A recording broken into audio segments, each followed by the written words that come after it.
नमस्कार, हरियाणा विशेष देख रहे हैं आप। मैं हूं आपके साथ पराग गुप्ता।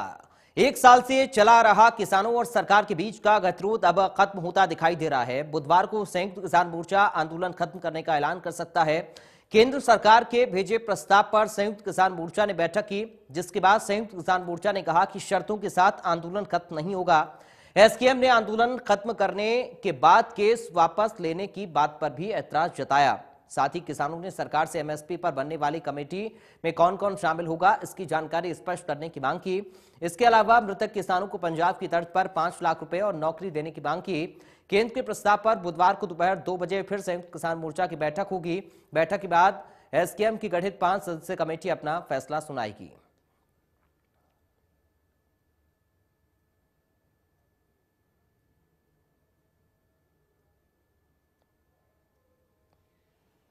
के सवाल थे जिनमें कुछ साथियों को स्पष्टीकरण की आवश्यकता थी।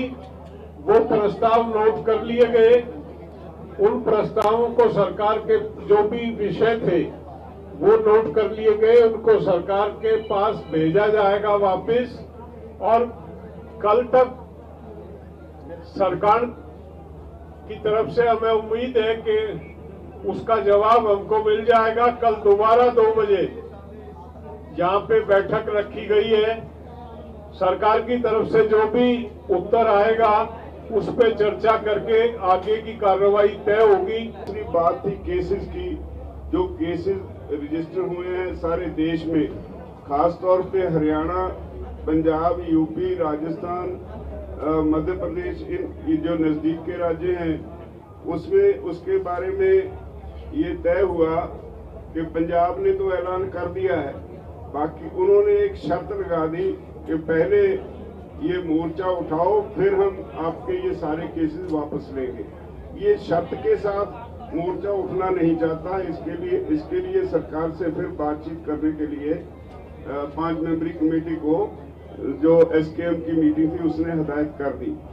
1 साल तक आंदोलन, ये पूरे देश में एमएसपी के लिए संयुक्त किसान मोर्चा ने बहुत ही जबरदस्त तरीके से लड़ा है, और इसलिए एमएसपी वाले कमेटी में जो किसान संगठन ये केंद्रीय कानूनों के पक्ष में थे, उनका समर्थन कर रहे थे, एमएसपी मिल नहीं सकती, ये भूमिका ले रहे थे, ऐसे भी किसान संगठनों को शायद उस कमेटी में उनका भी वहां समावेश होगा। तो हमारी आपत्ति ये है, केंद्र सरकार के बारे में सवाल नहीं, राज्य सरकारों के बारे में सवाल नहीं, या उनके कृषि तज्ञों के बारे में सवाल नहीं, लेकिन जो नुमाइंदे होंगे किसान आंदोलन के, ये संयुक्त किसान मोर्चा से होने चाहिए। ये उसके अंदर एक पहले आपत्ति का सवाल था। इस बैठक की जो सबसे बड़ी खासियत ये रही है कि प्रत्येक साथी ने ये कहा कि जो 5 मेंबरी कमेटी है उसको हम पूरे अधिकार देते हैं, वो जो निर्णय करेगी हमको मंजूर होगा। और साथ में ये भी विश्वास जताया कि संयुक्त मोर्चा अखंड रहे, एकजुट रहे, और जब तक संयुक्त मोर्चे का एक एक सिपाही सहमति नहीं देता है, हम लोग उसके कंफ्यूजन को, उसकी सहमति को प्राप्त करेंगे। साथियों, जो मुकदमों का अनुभव है, जैसा कि अभी अशोक साहब ने बताया, रावली जी ने, मंदसौर गोलीकांड हुआ था, 12 किसानों को गोली लगी थी, 6 किसान शहीद हो गए थे। सरकार ने 7 दिन के अंदर 1-1 करोड़ का मुआवजा दिया था, एक परिवार को नौकरी दी थी, घायलों को 25 लाख दिए थे। और विधानसभा के अंदर सरकार ने घोषणा की थी, हाउस के अंदर जब घोषणा होती तो ऑन रिकॉर्ड होती है, गृह मंत्री, कि हम सभी केस वापस लेते हैं, और वो मुकदमे आज तक वापस नहीं हुए। सभी लोगों ने मीटिंग के अंदर उन सरकार की नीयत पे शक किया है कि कोई ऐसा ना हो कि कल कोई किसी दूसरी तरह से बात बदल जाए, जैसा इनका अनुभव रहा है। और दूसरी बात जो रही है, उन्होंने कहा है कि मुआवजे का जो है वो सैद्धांतिक तौर पर हम मानते हैं कि हम देंगे, लेकिन पूरे हाउस ने यह तय किया है कि जैसे पंजाब ने किया है, ऐसा सरकार सबके लिए अनाउंस कर दे, तो उसमें सैद्धांतिक तौर पर मानने की बात नहीं है, अनाउंस कर दे, पंजाब की तर्ज पे अनाउंस कर दे तो वो मामला जो है वो निपट सकता है। चलिए अब आपको बताते हैं कि इससे पहले केंद्र ने किसानों को प्रस्ताव भेजा था, जिसमें किसानों की ज्यादातर मांग मानते हुए एमएसपी पर कमेटी बनाने और उसमें किसान नेताओं को भी शामिल करने की बात कही गई। हरियाणा और यूपी में दर्ज केस वापस होंगे। हरियाणा और यूपी में मृत किसानों के परिजनों को मुआवजा दिया जाएगा। पराली जलाने पर केस नहीं होंगे। इसके साथ ही सरकार ने किसानों को बातचीत का न्योता भी दिया है।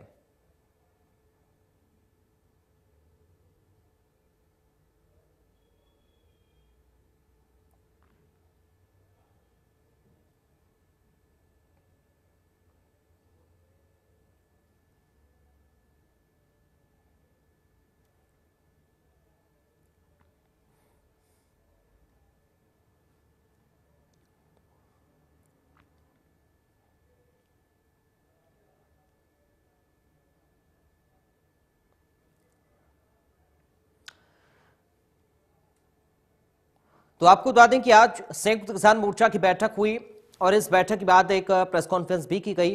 अपनी मांगों को लेकर किसानों का आंदोलन अभी भी जारी रहेगा। अपनी मांगों को लेकर लगातार किसान अड़े हुए हैं और किसानों की ओर से भी कहा गया है कि सरकार ने ज्यादातर मांगे हमारी मान ली हैं।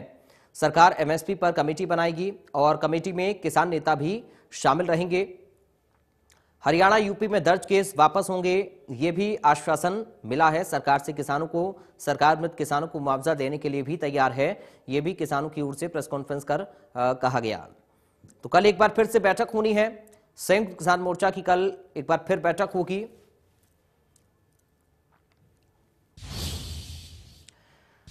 उधर एचपीएससी भर्ती घोटाले पर सरकार ने बड़ी कार्रवाई करते हुए घोटाले का सूत्रधार अनिल नागर को बर्खास्त कर दिया है। हरियाणा लोक सेवा आयोग में उप सचिव रहते एचसीएस अनिल नागर पर डेंटल सर्जन की नौकरियों में पैसे लेने का आरोप लगा है। एचसीएस नागर ने पोस्ट के हिसाब से रेट तय कर रखे थे। अनिल नागर को राज्य सरकार ने बर्खास्त कर दिया है। अनिल नागर हरियाणा लोक सेवा आयोग में उप सचिव के पद पर कार्यरत था। स्टेट विजिलेंस ब्यूरो द्वारा गिरफ्तार करने के बाद सरकार ने नागर को निलंबित कर दिया था।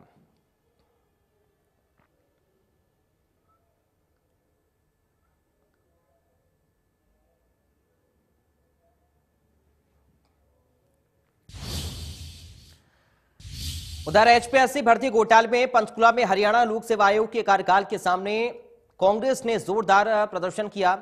दरअसल कांग्रेस नेताओं ने एचपीएससी बिल्डिंग के बाहर जमकर नारेबाजी की और इस दौरान कांग्रेस के प्रदेश अध्यक्ष कुमारी सैलजा और कांग्रेस नेता रणदीप सुरजेवाला को पुलिस ने हिरासत में लिया, जिसके बाद कांग्रेस नेताओं ने भरी बस के आगे कांग्रेस के कार्यकर्ताओं पर सड़क पर ही लेट गए और इस दौरान कांग्रेस कार्यकर्ता और पुलिस के बीच झड़प की तस्वीरें भी सामने आई। तो एचपीएससी कार्यालय के बाहर कांग्रेस का ये प्रदर्शन देखने को मिला। जमकर नारेबाजी कांग्रेस के कार्यकर्ताओं की ओर से की गई।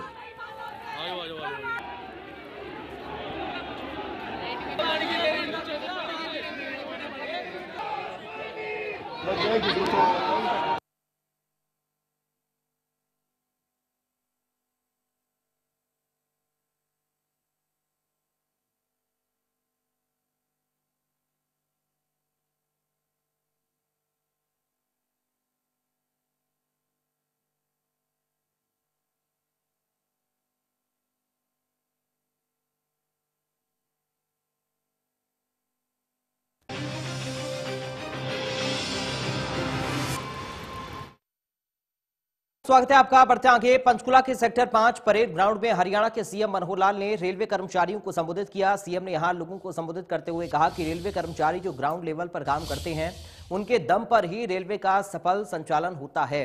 वहीं इस दौरान सीएम के सामने कई लोगों की मांग रखी गई, जिस पर मंत्री रणजीत सिंह चौटाला ने कहा कि मैं सीएम को अच्छी तरह से जानता हूं, वो आपकी बात को गिरने नहीं देंगे, आपकी मांग को ऊपर तक पहुंचाया जाएगा। इस कार्यक्रम में भारी संख्या में कर्मचारी मौजूद रहे। सीएम ने दीप जलाकर कार्यक्रम की शुरुआत की। इस दौरान विधानसभा स्पीकर ज्ञानचंद गुप्ता और जेल मंत्री रणजीत सिंह मौजूद रहे।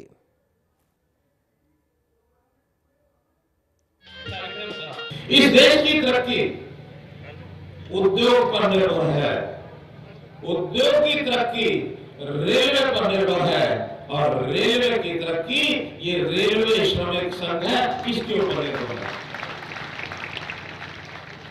भाई बहनों, आपने जो अपने कंधों पर एक मजबूती से भार उठा रखा है, देश की तरक्की इसी पर निर्भर है। हम लोग खास करके वर्तमान में जो अपनी केंद्र सरकार श्री नरेंद्र मोदी जी के नेतृत्व में चल रही है, यह हरियाणा की आपकी सरकार है। सब वर्गों का ध्यान जरूर रखते हैं, लेकिन सबसे अधिक ध्यान जो समाज का वो गरीब तबका है, जो मूल रूप से मेहनत करता है, मिट्टी में मिट्टी होता है, अपने कंधे पर वजन उठा के चलता है, ऐसे सब लोगों का भला कैसे हो, इसकी चिंता सबसे पहले करते हैं। अगर सरकारी संपत्ति पर, सरकार के संसाधनों पर किसी का पहला अधिकार है तो वो मजदूर का, गरीब का, श्रमिक का है। इसलिए ये जो असंगठित मजदूर क्षेत्र है, क्योंकि संगठित मजदूर क्षेत्र जो होता है वो अपनी लड़ाई लड़के, अपना आंदोलन करके, अपने सरकार से चार बातें सामने रख करके बहुत अपना साधन संपन्न भी हो जाता है। लेकिन जो असंगठित मजदूर क्षेत्र है, इसको इकट्ठा करना भी मुश्किल होता है। श्रम विभाग ने, केंद्र सरकार ने जब ये तय किया, जिसका उल्लेख हमारे अध्यक्ष जी कर रहे थे अभी, कि जो असंगठित क्षेत्र के मजदूर हैं, इनका सबका पंजीकरण ये करना आवश्यक माना। आज देश भर में सशस्त्र सेना झंडा दिवस मनाया जा रहा है। इस मौके पर सीएम मनोहर लाल ने शूरवीरों को नमन किया और राज्य मंत्री ओम प्रकाश यादव को बैज लगाया। सीएम मनोहर लाल ने कहा कि शूरवीरों से हमारी सीमाएं सुरक्षित हैं और हमारी स्वतंत्रता बरकरार है। मुख्यमंत्री ने प्रदेशवासियों से अपील की कि वो सशस्त्र सेना के लिए इकट्ठे किए जाने वाले फंड में अपना योगदान दें।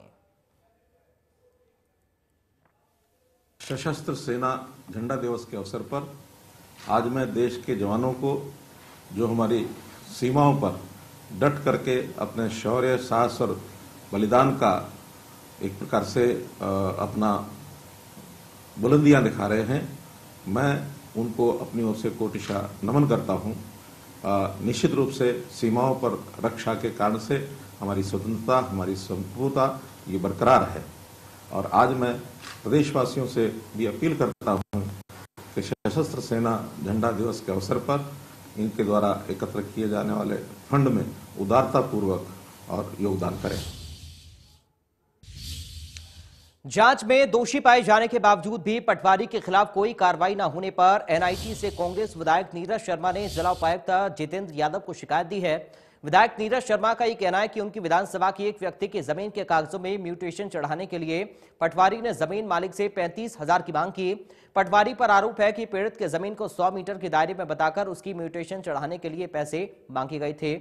जब इसकी शिकायत की गई तो उसके खिलाफ रूल 7 के तहत कार्रवाई करने के आदेश जारी किए गए थे। इसके बावजूद भी अभी तक पटवारी उसी जगह पर काम कर रहा है। नीरज शर्मा का यह कहना है कि डीसी जितेंद्र यादव ने उन्हें आश्वासन दिया है कि अब देखना होगा पटवारी के खिलाफ कब तक कार्रवाई होती है।